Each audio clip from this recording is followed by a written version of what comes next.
Alors, vraiment, bonjour à tous et à toutes. On approche bientôt à Noël. C'est excitant pour les grands et pour les petits, surtout pour les petits. Mais alors aujourd'hui, évidemment, on veut souligner une fois de plus l'importance de ce temps de l'année. En passant, pour ceux qui sont amis sur Facebook, j'avais mis une courte vidéo d'une dizaine de minutes qui parle de la signification de Noël. Alors, en anglais et en français, alors tu peux écouter ça en stéréo.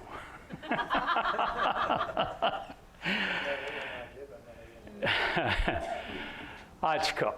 Alors, on va commencer cet après-midi. Pour certains, ce matin, on va renverser la vapeur.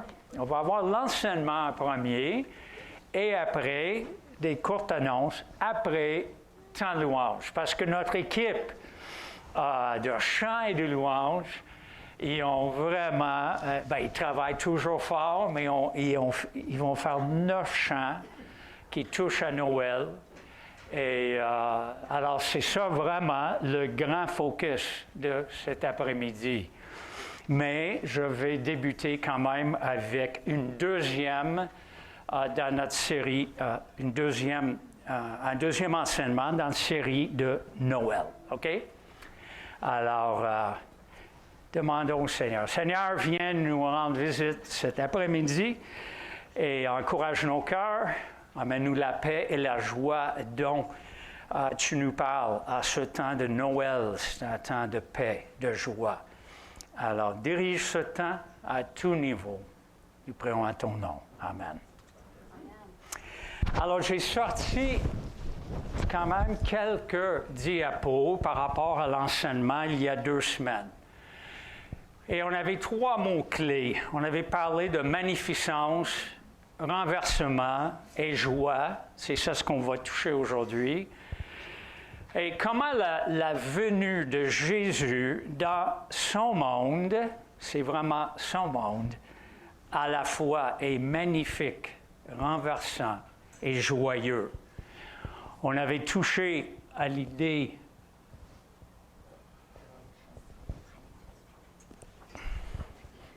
Got it?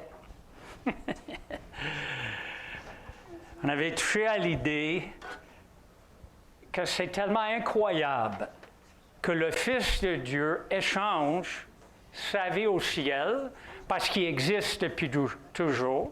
Fils de Dieu est Dieu. Hein? On parle de notre Dieu trinitaire. Il échange sa vie au ciel contre une vie dans notre monde, un monde déchu. Et franchement, méditant cet abaissement magnifique, parce qu'il est vraiment sans pareil. Et Jean, le premier chapitre, nous rappelle que la parole, qui est Jésus, est devenue un être humain. Il a habité parmi nous et nous avons vu sa gloire. Et il y a 2 semaines, on avait parlé de certaines implications et conséquences et résultats de cette incarnation.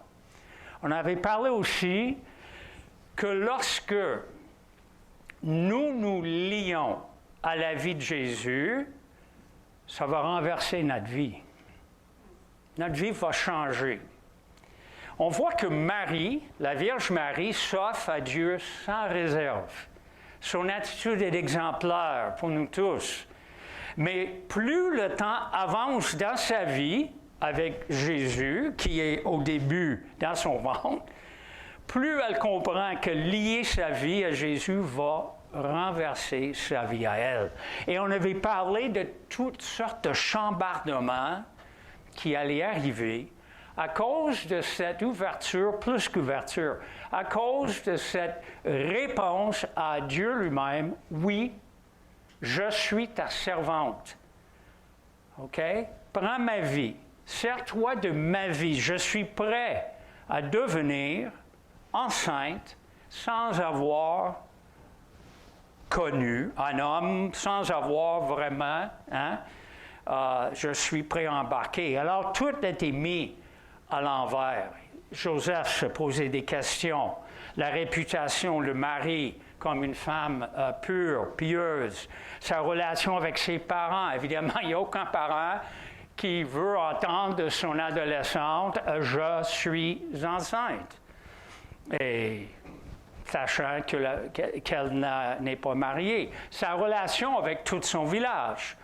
Et on parlait même qu'elle aurait pu perdre sa vie à cause du fait que dans l'Ancien Testament, pour les Juifs, une personne prise en adultère peut être lapidée. Alors, tu parles de jouer le tout pour le tout. Marie est vraiment un exemple. Et à nos jours, ce n'est pas différent. C'est ça ce que j'écris ici. Nous tous, nous qui nous attachons à la vie et à la grande mission de Jésus, seront renversés par ce partenariat. Ça ne veut pas dire, par contre, qu'il n'y ait pas de joie avec cette relation avec le Seigneur. Il y a des grandes joies, des temps de grande joie. Et Marie, entre autres, elle l'a vécu. Hein? On lit dans Luc que Marie s'en va voir sa cousine Élisabeth, qui est remplie du Saint-Esprit, et Élisabeth s'écrie d'une voix forte, « Dieu t'a bénie plus que toutes les femmes, et sa bénédiction repose sur l'enfant que tu auras.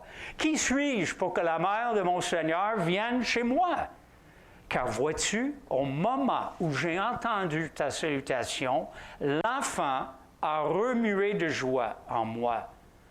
Tu es heureuse, tu as cru que le Seigneur accomplira ce qu'il t'a annoncé. » Et l'enfant qui est en Élisabeth, c'est Jean-Baptiste, hein, qui alors il a une relation de parenté avec Jésus. Et Marie dit alors, de tout mon être, je veux dire la grandeur du Seigneur. Mon cœur est plein de joie à cause de Dieu, mon Sauveur. Car il a bien voulu abaisser son regard sur moi, son humble servante. Oui, dès maintenant et en tous les temps, les humains diront mon bonheur, car Dieu le Tout-Puissant a fait tout pour moi. Alors, c'est vraiment important de souligner que même si Marie vit et va vivre des renversements incroyables et souvent pas faciles dans sa vie, elle vit aussi des joies.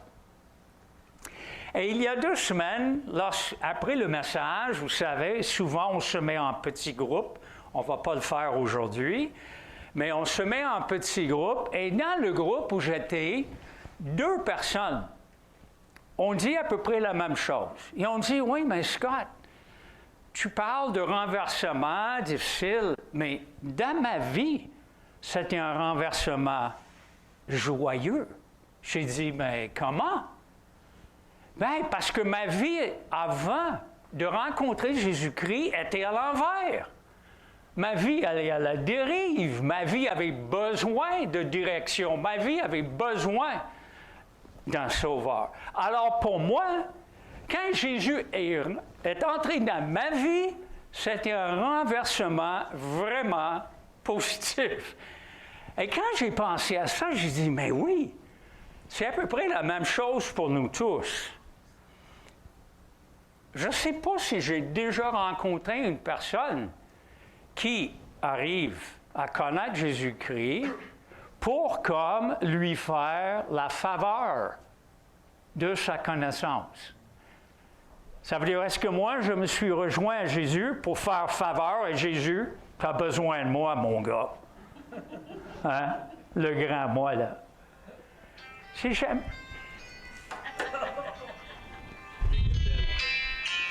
Dieu m'appelle. Il me dit, j'ai pas besoin tant que ça de toi. OK. OK. Mais ça m'a frappé combien pour nous tous. Quand nous débutons notre relation avec Jésus, c'est très souvent parce qu'on a vraiment besoin qu'il change nos vies. On a besoin d'une direction, on a besoin de paix, on a besoin de joie, on a besoin d'être pardonné. Alors c'est vrai, surtout au début, quand on vient à lui, le renversement est tellement positif, tellement positif. Moi, j'étais tellement content à l'âge de 18 ans et demi, 19 ans, de dire, OK Seigneur, je veux te suivre. Tu dis, suis-moi. Je te dis, je veux te suivre. Et la paix qui est entrée dans ma vie, il y avait une joie. Il y avait des mauvaises habitudes que je commençais à mettre de côté parce qu'il commençait à changer ma vie. Alors, le renversement, merci surtout à ces deux personnes qui m'ont rappelé que les renversements avec le Seigneur ne sont pas tous difficiles, peut-être pénibles. OK? Alors, merci à vous deux. Mais voici un autre renversement qui a été pénible et difficile. Ce couple-là, à cause du recensement, doit quitter Nazareth et il y avait presque personne qui allait j'aurais dû mettre une carte, qui allait de Nazareth dans le nord d'Israël directement à Bethléem dans le sud. Non. Il allait de Nazareth au bord de Jourdain, après il descendait, après il revenait, parce les Juifs ne voulaient pas passer à travers la partie du pays qui appartenait aux Samaritains. Hein? Est-ce que ça vous dit quelque chose? C'est comme, c'est un autre peuple, hein? On est tous pareils, là. Hein? C'est rare qu'on veut passer à travers un quartier où on ne connaît personne, puis c'est un autre groupe culturel. Et alors, eux faisaient 120 kilomètres. Peut-être ils ont marché, probablement. Il y avait un âne, mais, mesdames, à 8 mois, 9 mois de grossesse, est-ce que ça vous tente, là? Hein? Dos down? Moi, je ne peux même pas imaginer. Mais il fallait qu'il se rende là parce que le Messie était prédit d'être né en quelle ville? Bethléem. Alors, il fallait qu'il se rende là. Une fois arrivé, c'était pas nécessairement le Pérou.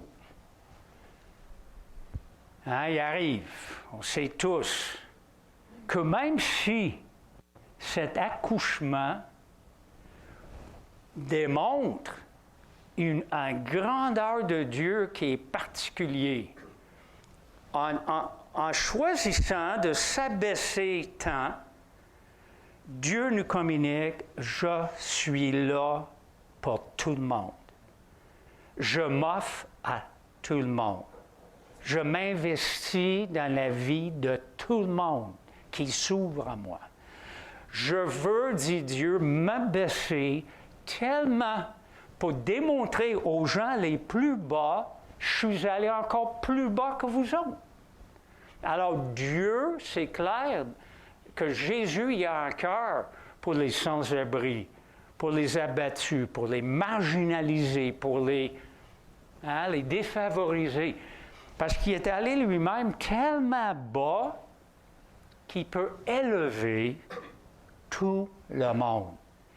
Alors, face à Dieu, c'est incroyable. On parle d'une magnificence de son humilité. Il brille dans son humilité, il brille dans son amour. Mais pour Marie et Joseph, sur le plan humain, ça là, c'est un renversement. Il doit avoir un dégoût, il doit avoir un sentiment d'humiliation qui est normal. Regarde la dureté des cœurs humains. Ça dit dans la Bible qu'il allait chercher une place pour accoucher. Et il n'y avait pas de place. Ça veut dire personne ne leur a fait une place. la dureté humaine. Une madame, 9 mois, 8 mois enceinte, va accoucher, puis ils n'ouvrent aucune place. Ils sont poussés dans une étable. Elle doit donner naissance comme un animal à la ferme. Alors, je me suis dit, l'idée m'est venue à l'esprit, évidemment, en français. Peut-être nous devrions dire, Marie doit mettre bas son enfant. C'est l'expression pour un animal, hein? Good, j'apprends des affaires après 35 ans. On ne doit pas dire accoucher. Elle était comme un animal. Elle avait mis bas son enfant. C'est fort. C'est vraiment le dernier endroit où une maman aimerait donner naissance. Le dernier endroit. Marie et Joseph sont loin de chez eux, de leur famille, loin de tout soutien. Imaginons la peur. Encore, femme, maman, Marie, c'est son premier accouchement. Toute seule, ça ne mentionne pas une sage-femme. Et laissez-moi vous dire, je ne pense pas que Joseph était formé d'être une sage-femme. OK? Alors, ces deux-là, tu parles de deux néophytes, probablement remplis de peur, c'est normal. Et le bébé Jésus, placé dans une mangeoire, on sait tous, c'est très significatif, très symbolique, mais les pauvres parents, hein, tu places ton enfant dans une mangeoire pour animaux. Alors, encore une fois, la réalité, c'est que quand nous sommes très impliqués pour faire avancer la grande mission de Dieu, nous allons passer à travers des moments qui nous mettent à l'épreuve.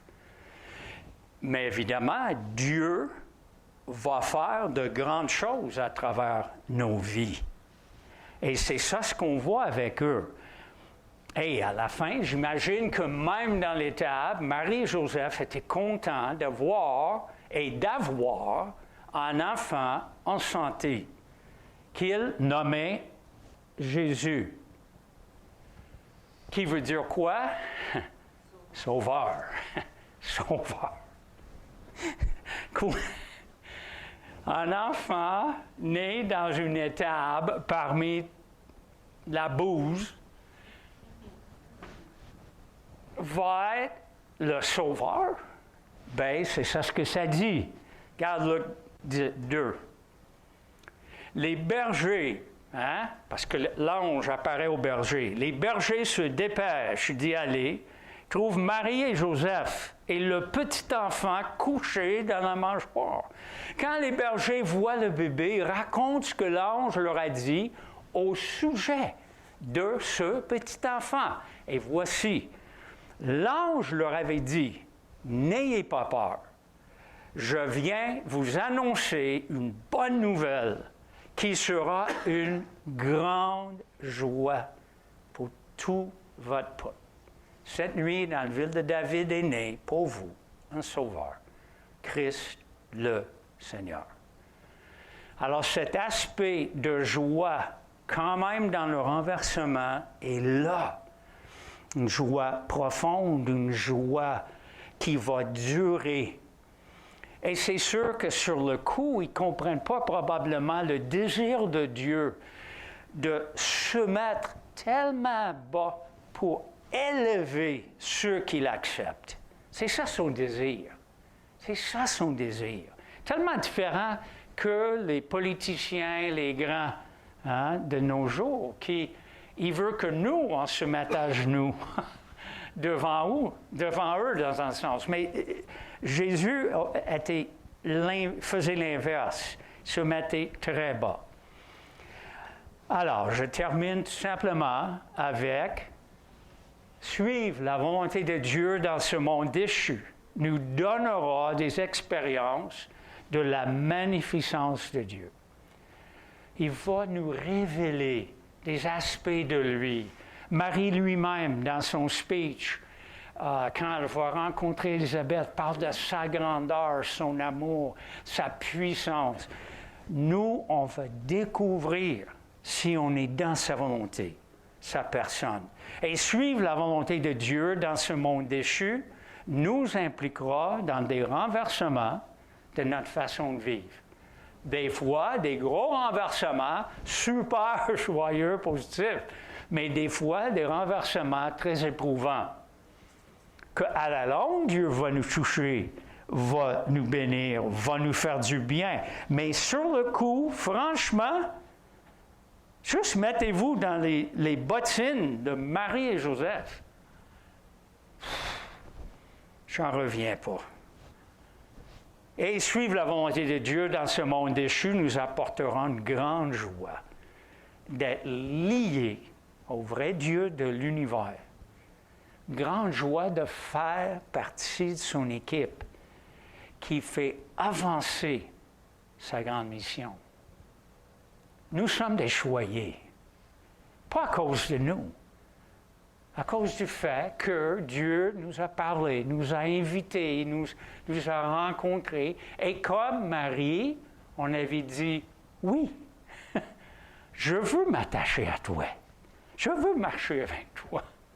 Et comme Marie, certainement, au début, oui, renversement tellement joyeux et positif, mais à la longue aussi, on découvre que ce chemin-là, des fois, est vraiment un chemin difficile. Mais Dieu travaille en nous pour notre bien.